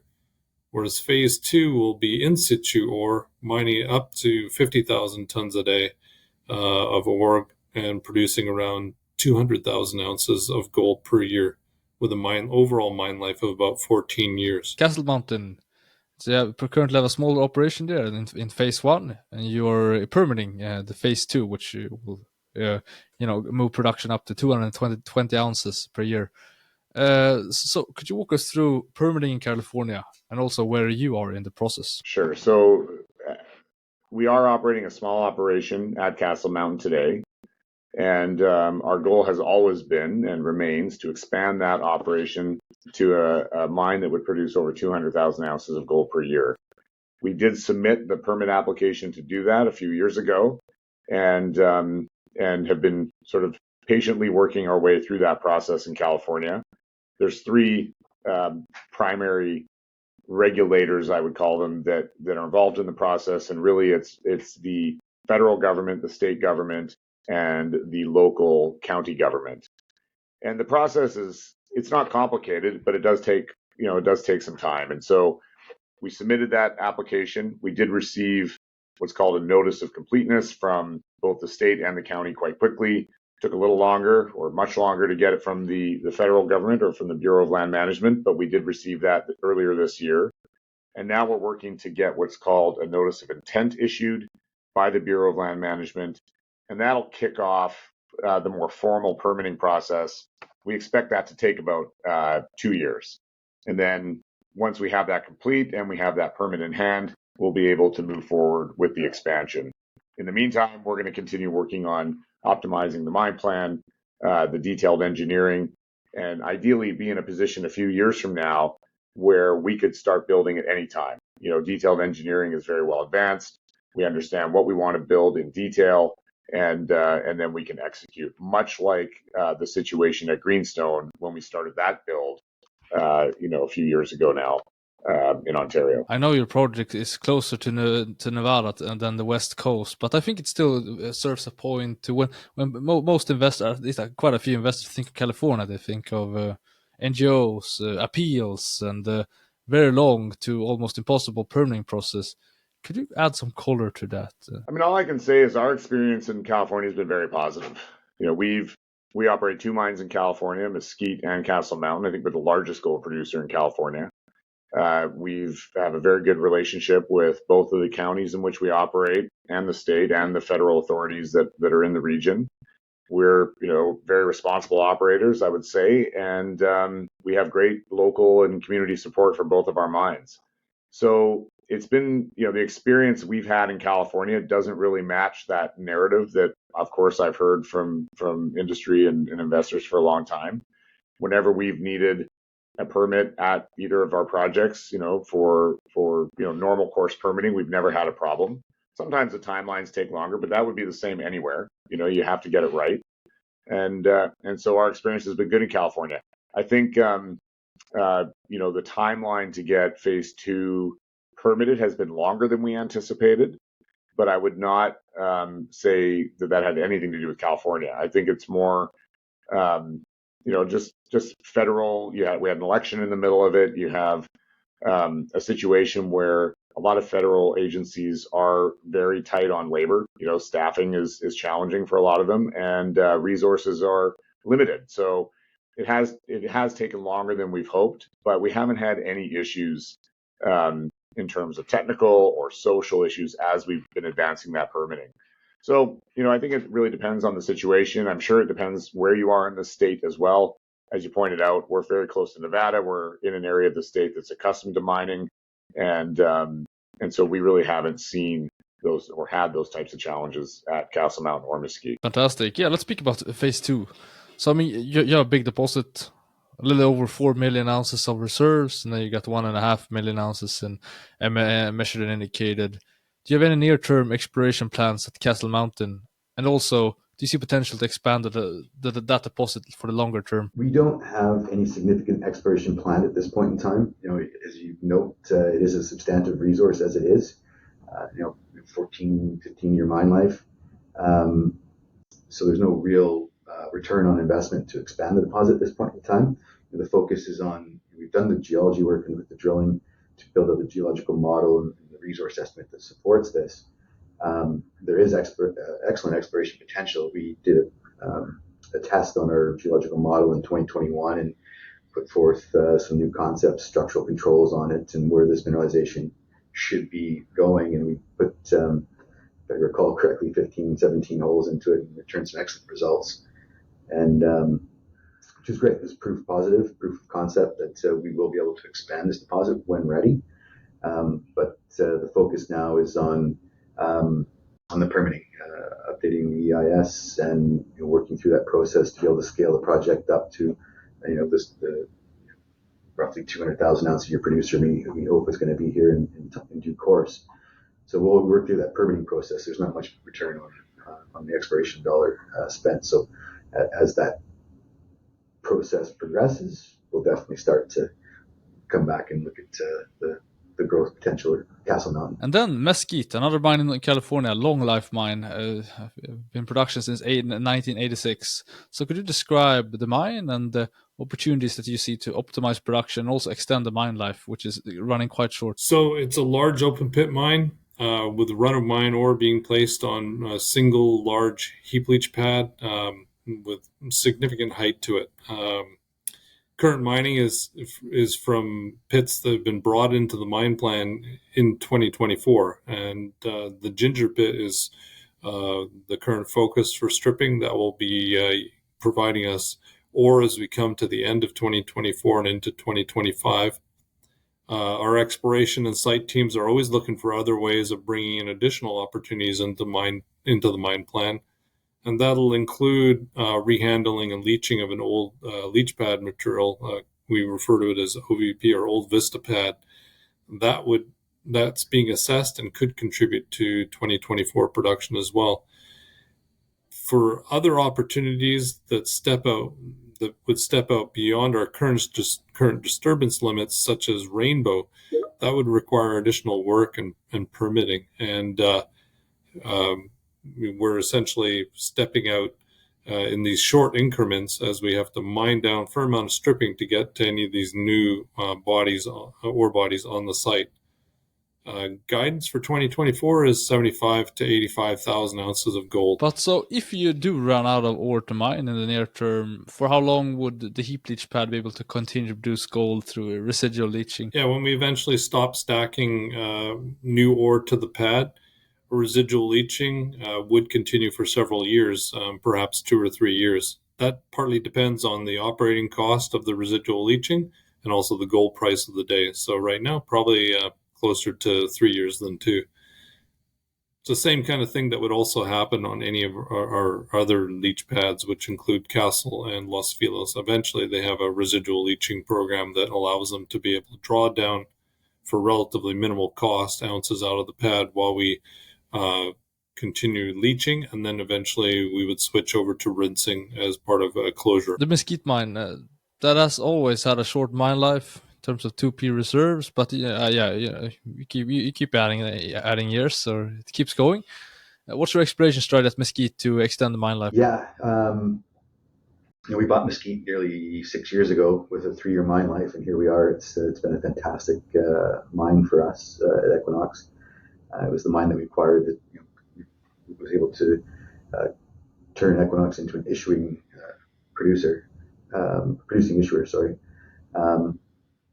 So our focus for the last few years has been to fully define the known deposits that are, I'll call it, within the fence, within that plan of operations. And so we've done that. We've had considerable success at the Brownie deposit. Had a couple of holes in it. Was buried long ago by previous operators. We were able to significantly expand that such that it was economic. Remove said waste, and that was a big portion of the mining last year. This year, mining was focused on the Ginger deposit, which was a discovery, again, inside the fence. So the focus this year is another another program to test the extension of Ginger to the northwest. The modest program, modest exploration potential. So at this point, it's just maximizing the deposits within the fence that were permitted to explore and mine. And in parallel to that, there is blue sky potential, but it's a bit of a different track. It has a much longer timeline involved with it. Yeah, regarding that blue sky potential, so you could extend the deposit to the east, but that would across the highway. So both from permitting perspective and also from a discovery perspective, what is required really to justify moving the highway? Yeah, good question. It's going to take some exploration. It's going to take some engineering to be able to answer that, and we're working on that now. We know that the ore deposit continues and projects across the highway. It starts to plunge a bit to depth. It's shallowly plunging a few degrees, so it means it gets deeper as it moves to the east. There are a few historic holes out there that did intersect some, anomalous to interesting gold mineralization. And we've got a program design now. We've applied for the permits to go and drill. It would be an initial drill program to test that potential. We put roughly a 1 million ounce target on it. I think that from a starting point, that's a fairly lofty target, and that should certainly, if successful, prove sufficiently large enough to justify the engineering efforts and permitting efforts to start, considering moving a substantial portion of the highway there, which is the other part of the effort, which is doing that early engineering to understand what's involved in moving the highway. And then once we have a handle on where we would like to move the highway, the highway's been moved before, and they put it right on top of a gold deposit. So we would like to, if we are successful and we are going to move it again, we would like to put the highway where it's not going to, sterilize future potential and, the generation from that potentially. Could you briefly describe the RDM mine and also the opportunities you see on that asset? Sure. RDM is located in Minas Gerais state, and again in Brazil. It's an open pit with a CIL plant. The team there has been able to adapt to several challenges over the last few years. We did have a period of time where we had an exceptional amount of rain, which is abnormal because in prior years, we'd always had a lack of rain. We have a water storage dam at site to be able to ensure that we have enough water to be able to make it through the dry season. But in a couple of years ago, the exceptional amount of rain meant that we had to remove water from our tailing storage facility. That went into, as an emergency measure, into our open pit. And that stopped us from being able to do full mining during that year. Once we got everything pumped out clean, the tailings dam was able to be raised and we were able to enter back into production. The team did a lot of work on cost-cutting measures and revising the mine plan. They've done a great job. We switched over to rental equipment that's being operated by our team. And we've also finished our last raise on our tailing storage facility. And now we're looking at changing over to a different method of dealing with the tailings. So we now only have one mine left, RDM. This year you got a big stripping campaign, but there's no exploration planned. What's your strategy? Do you expect to drill next year, or what's the plan? Yeah, so there's no exploration plan for this year, and for 2025, it's yet to be determined. There is incremental potential to expand the current open pit resource. We know it's been drilled. There's been a few holes at depth that outline the potential or highlight the potential of the underground there. And there are a number of other targets, primarily to the north, that represent significant potential as well. So this is an engineering-focused year or operational-focused year for the asset. And as they work through, there's a number of permitting elements that they were working on. There's big pushback and so forth. As they work through those, and we have a better clarity of what the potential and life of this asset could be, especially in this new gold environment or these high gold prices, we will reevaluate our exploration strategy and then potentially start to drill off and test some of these obvious potentials next year. Could you summarize Equinox Gold's exploration plans for this year? Roughly how many meters are going to be drilled? How is it looking between greenfield exploration and reserve replacement drilling, etc.? Yeah, sure. So this year, like the last couple, fairly Capex intense with construction and building of Greenstone. So we've been focused on critical exploration only. So that exploration that supports or enhances short-term mine plans and that's required to maintain our critical mineral rights. And so this year, we've got a ballpark budget of about $25 million. We will drill, just over 100,000 meters with that. And that's roughly split equally between the jurisdictions. And then we have, the split between reserve replacement and resource growth is probably 60% reserve replacement focused. Are there any of your assets that look particularly promising for this year's exploration plans? They all do. To get the budget approved for any program this year, it had to be high priority and high potential. But really, our exploration growth profile and potential is excellent. We've got 3 consolidated greenstone belts: Greenstone, Aurizona District, Bahia. This represents over 2,500 square kilometers of effectively unexplored greenstone terrain to explore. We've got Los Filos, which is a tier 1 ore deposit, Castle Mountains. These are 2 real big deposits that have excellent potential for resource growth there as well. So it's, from an exploration perspective, it's pretty exciting. So then if we talk capital expenditures, some of your mines have very consistent sustaining capex figures for each year. Could you talk about typical recurring expenses that you have at your mines, and also how you're dividing sustaining and non-sustaining capex? Sure. Sustaining capital at most of our mines relates to usually one of 3 things. Either it's a tailings facility expansion in order to hold more tailings, or it's waste stripping within the open pit, or it's new equipment. And in the case of waste stripping in the open pit, some of that could be allocated to current expenses associated with mining the ore body, but some of it could be to open up new zones in the mine that'll benefit future years. And that's really the key as to how we allocate between sustaining and non-sustaining. Anything that's incurred in the current year, capital in nature, but really is going to be for the benefit of production in the near term, you would just call that sustaining capital. And to the extent that that capital expenditure is related to growth and will benefit future periods, that is non-sustaining capital. And that's really how that allocation works. The accounting of that is, a little more prescribed, and I think in our financial statements it discusses that a little bit, or in the management's discussion and analysis.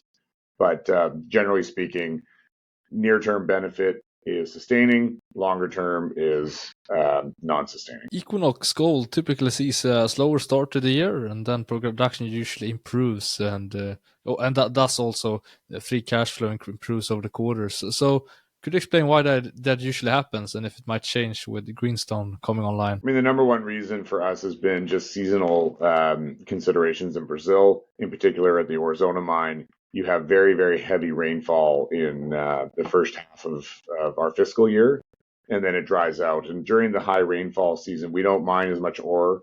We rely on our stockpiles. We strip more waste, just because it's very challenging to mine at the levels we need to when it's that wet.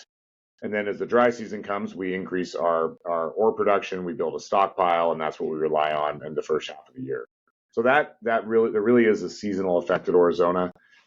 In some cases, it's the mine plans. Coincidentally, at Mesquite, for example, we have mine plans that kind of run through the year, and then with a focus on waste stripping earlier in the year, and then you start hitting the ore body, and you start recovering that in the latter half of the year.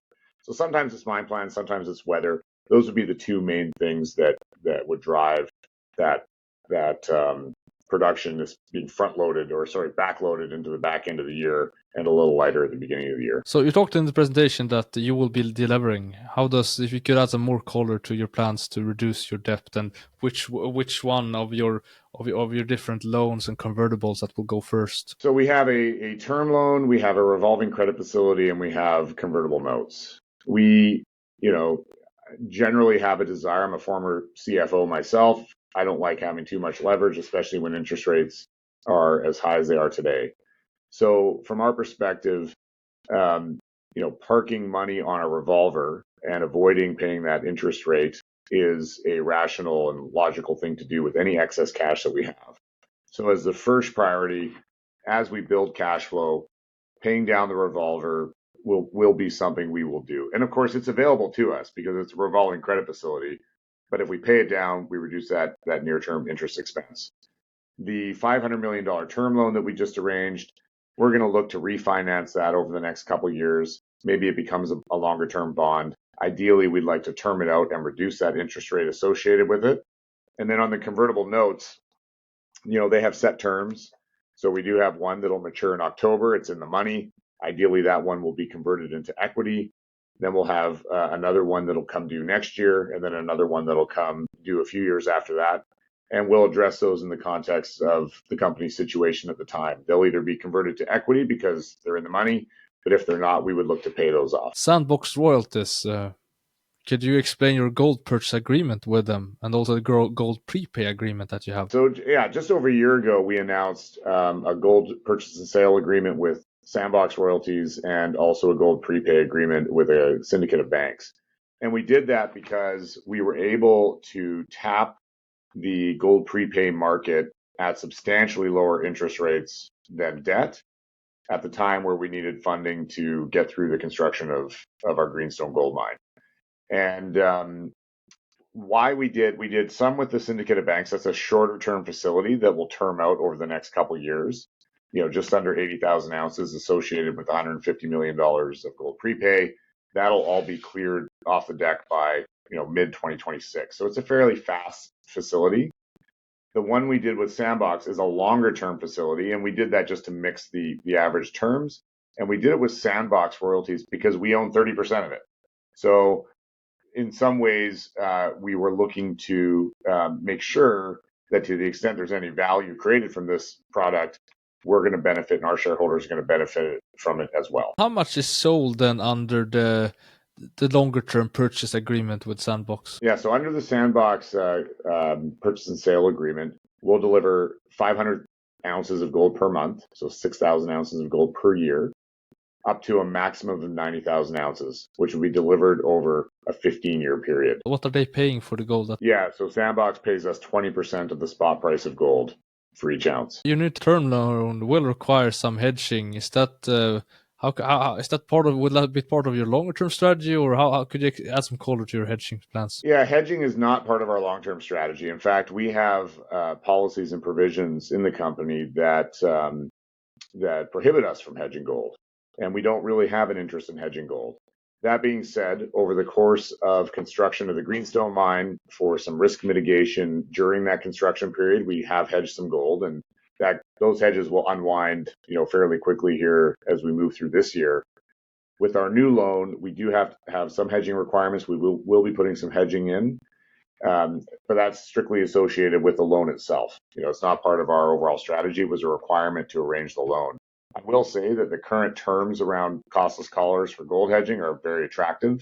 And so this minor amount of hedging we're putting in isn't causing us any concern in the near term. How much production are we talking of? It's 15% of our production over the next couple of years. So not a huge proportion. Yeah, and you're looking at the high end of those collars at $3,000 gold. So, you've got some risk protection on the downside. You've got quite a lot of cap, or a lot of airspace until you hit that cap of $3,000 now. In your presentation, you mentioned that so Equinox Gold is undervalued on a P to NAV basis. What's the average gold price assumption and weighted average cost of capital used in that consensus NAV? Well, the analysts all use different gold prices, and it seems to change sort of every other month, especially recently with the increase in gold prices. So I think at this stage, they've all sort of crested above $2,000 an ounce of gold over the next few years. And then that grinds down again back toward that sort of 1,800, 1,700 long term. But they have started to move that price deck up over the last few months. In terms of weighted average cost of capital, I don't know what the analysts use for that, but most of them use 5% as their discount rate for MPV. So whether you agree with that rate or not, that is typically what the analysts will use and what consensus discount rates are when you're talking about that price to NAV or price to net asset value ratio. How do you expect owning 100% of Greenstone will affect your market valuation? I think owning 100% of Greenstone should help our market valuation for a few reasons. One, gold mining companies of a certain scale trade at a higher multiple, and this meaningfully increases the overall scale of our gold production and our net asset value. The other reason is we've now allocated so much of our production and value into Canada, and in particular Ontario. Ontario is one of the world's top mining jurisdictions. When you look at it from a risk perspective, it's one of the lowest risk jurisdictions to be operating. That should reflect into the multiple applied to our net asset value, not just by the analysts, but by the market generally. Mining companies of scale that have more of their gold mines in places like Canada, they trade at a higher multiple. So ideally, and hopefully, and we anticipate, we should be able to start moving up that value curve as a result of that.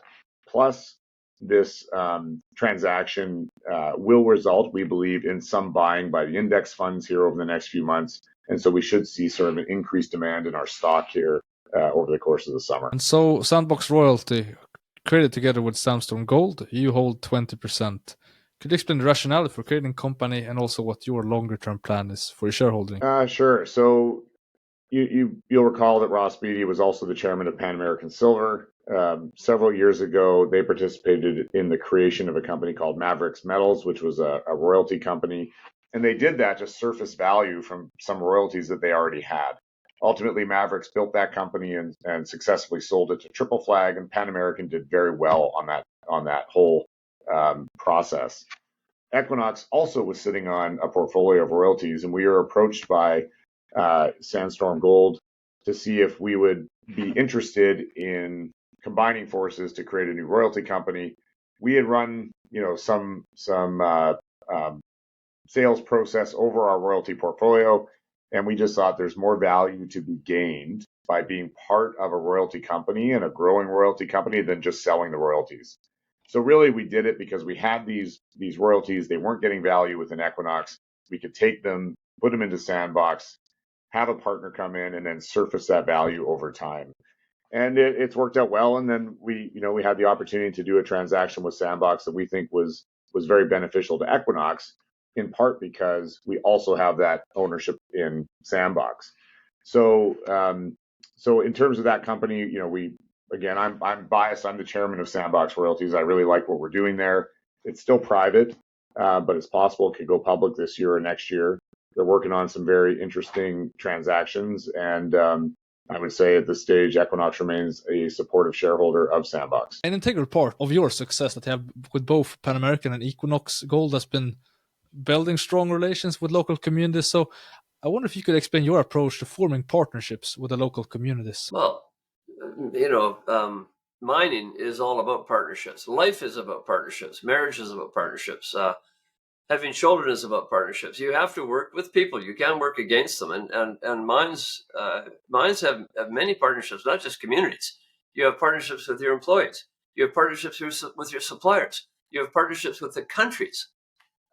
Some countries understand that mining is a huge generator of value, and some countries these days are kind of wobbly on that. They're kind of uncertain. Panama has decided they don't want mines. It's extraordinary, but that's their decision. Some other places too. A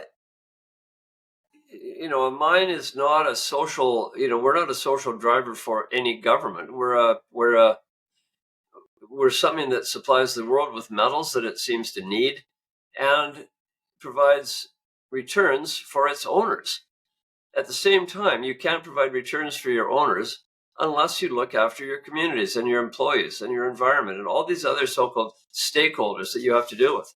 They're all partnerships of one kind or another. Once Greenstone is ramped up, we'll be generating a very substantial amount of free cash flows. What would your main capital allocation priorities be post ramp up? Capital allocation priorities after Greenstone is ramped up will be first and foremost to delever, to pay down our debt. And then after that, we'll have the opportunity to initiate a dividend, and then potentially have capital to expand things like Aurizona and Los Filos and Castle Mountain. By then, the Castle Mountain project should be permitted, should be ready to build, and we'll obviously allocate some capital that way. Excellent, thank you. And as I said earlier in the interview, you don't need M&A, but what opportunities are you still seeing in the M&A in the gold space, both among the producers and also development companies and early or advanced stage exploration plays? Sure.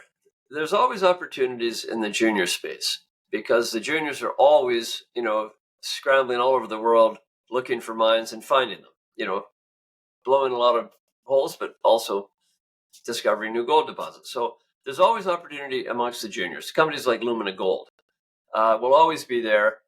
The larger scale opportunities are fewer because there are fewer mid-cap and large companies, because in the last 10 years you've seen a lot of M&A amongst the big guys who have consolidated. An example would be Newmont. They bought Placer Dome, they bought Newcrest, and those deals mean that no longer do you have those extra sorry, not Platinum, Goldcorp. They bought Goldcorp, and then Goldcorp bought Platinum. They bought Goldcorp, and then they bought Newcrest. So that took away those two other companies from being potential, acquisition opportunities or M&A players. So there's fewer players at the top. There's only really three big guys: Agnico Eagle, Barrick, and Newmont. And none of those companies today are doing much in the way of M&A. A little bit, but not much. There's another tier below that: B2 Gold,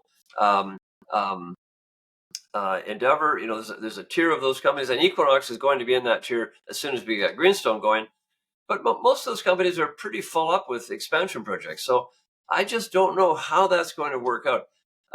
We'll see. There's M&A is M&A is a core part of the mining business, because let's not forget, every day, every mine reduces its life.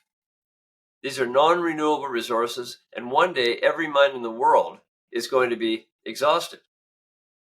So basically, every company eats its future every day. And the only way to replace that is new discoveries or purchases, M&A. So it's an intrinsic part of this business that larger companies that don't want to spend all that money exploring, they just wait and then they buy a small company, and that adds to their production base and keeps them going. Otherwise, every company is going to run out of business someday. Where do you envision Equinox Gold in 3 years? Where do I envision Equinox Gold in 3 years? Just a bigger, stronger, better company. I'm very optimistic. Greenstone's going to be a cornerstone of the company. If we get Los Filos going, and as I described, it's going to be cornerstone. We get Castle Mountain going, it's going to be cornerstone. Aurizona in Brazil will be cornerstone, and maybe even one of the other Brazil. Fazenda is a mine we have in Brazil. I really love the Fazenda mine, and I think it could be a much bigger, much better mine as well. We don't need to do any more M&A. We are able to grow internally in a big way, and that's going to be our real focus for the next 3 years, I would say.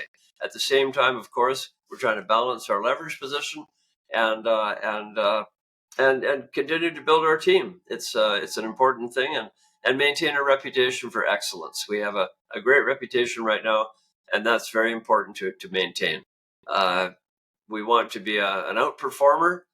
For our shareholders, we want to give them great returns. That's obviously a big objective, and I think we will. And I thank everyone who's listening to this for their involvement with us, and I will cross my fingers and hope everything I say comes to pass.